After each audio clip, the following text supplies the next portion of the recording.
Hello and welcome, my fellow modeling and tabletop gaming enthusiasts, to the Mediocre Modeler Show. This week, as promised, we've got part 2 of my How I Paint U.S. Marines series, and that is, of course, covering the frog pattern camo helmet covers. Yes, I couldn't remember what it was without touching my head. So, as you saw in part 1, pretty simple how I do the fatigues. So here we go with the helmet covers. So without any further ado, let's head on over to the bench and take a look at how I get these done. As you can see, I've already gone ahead and got my first base coat on the helmet cover of my Marine Sergeant here. For that, I used German Camo Beige World War II, number 7821.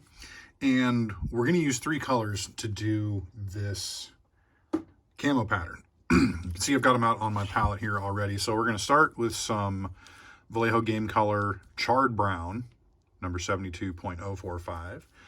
We're going to use some Game Color Earth, 72.062. And finally, we're going to use some refractive green, or you might see it called reflective green. It's 7890. And we're also going to use a wash. I've got, just like we did with the Marine fatigues, we're going to use some Athonian camo shade just because that's what I have available. But any good green wash, I guess Athonian camo shade is kind of nice because it's kind of a nice camo shade of green. So as always, we'll go ahead and get our paint thinned out just a little bit. And again, I'm using a size 1 brush here, but you can use whatever you feel comfortable with. The hard part about camo is always maintaining a consistent pattern across the model. And you're kind of just looking to do just amorphous blobs. You know, and you want to make sure you get a good, decent covering of it, because we're not going to do any highlighting of it. So if you need to do 2 coats, that's perfectly okay too. Like I was saying, with camo, it's tough maintaining a consistent pattern across a miniature sometime, or consistent shapes and everything. And one thing, if you're going to do helmet cover camo like this, make sure that you're getting underneath, because that helmet cover did wrap under. So you need to make sure you're kind of getting those bottom sides of it. We want to make sure we're getting it on the edges too. And you want to leave enough room so that you still have room for the rest of your camo colors as well as your base color to show through. So I'll do between, I don't know, about 5 or 6 spots of camo,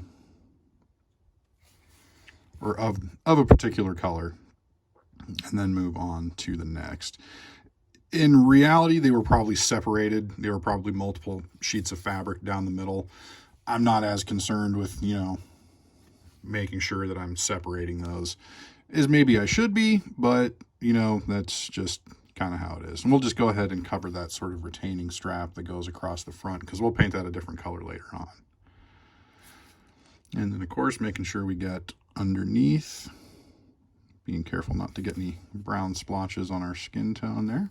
Go ahead, clean our brush, and then we'll move on to our next color, which is the Vallejo Game Color Earth. I'm gonna move those so I got a little more room there. And of course, I always want to make sure, it's maybe a little bit more than we need. This also just goes to show you that painting camo isn't the most difficult thing in the world, and it can be challenging, but also very rewarding in the end. And if you have some that are a little thicker than others, that's perfectly okay too. Because by the time we get to the green, which is always the color I do last, I'm starting to kind of run out of space to make. See, that's a good shape. You can have some kind of oblong like that. You can have others that are more round, kidney shaped, however you want to do it, really. And you could have them overlap if you wanted to. That's kind of how the pattern really looked. And again, we're trying to overdo it a little bit here, because we're always kind of trying to overdo those contrasts in gaming scale. And now on to our final color, our refractive green, or reflective green, however you want to do it. And again, these are just colors that I had and that I thought looked good. The first Marines I did were following the Warlord Games guide that I posted, and that's of course in the description for this video again. And then just kind of adapting it to what I thought looked good to me, looked good to my eye. You can see kind of right here, we're kind of running out of spots to put stuff, so we're going to just kind of make some slightly different shapes.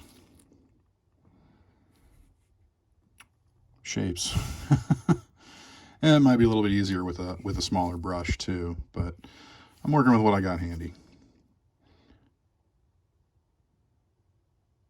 Although I do try not to overlap them if I can, but you know, you do what's comfortable to you and what looks good to your eye. That's really what it's all about. We can get a little bigger patch of green in here.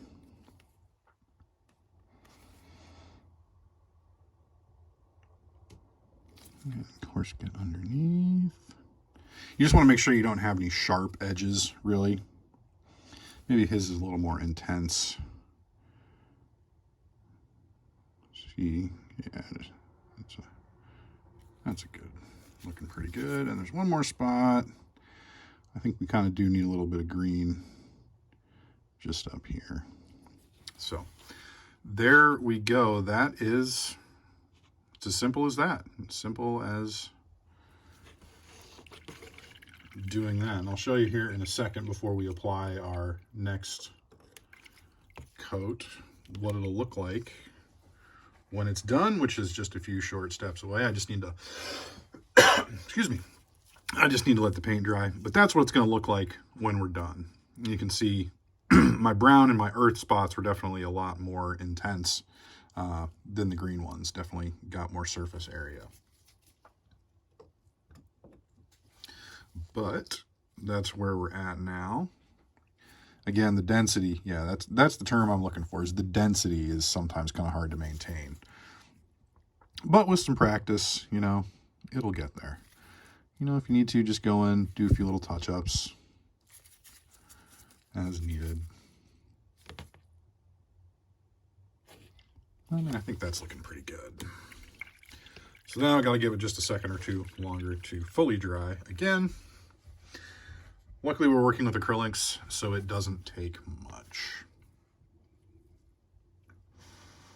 Just blow on a little bit.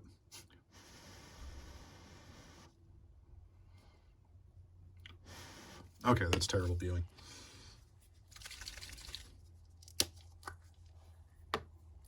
All right.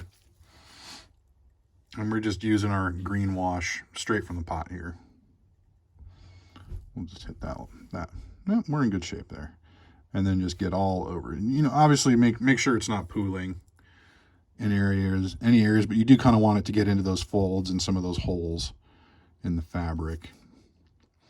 And then, of course, make sure you're getting under the lip of the helmet, being careful not to get any on your skin.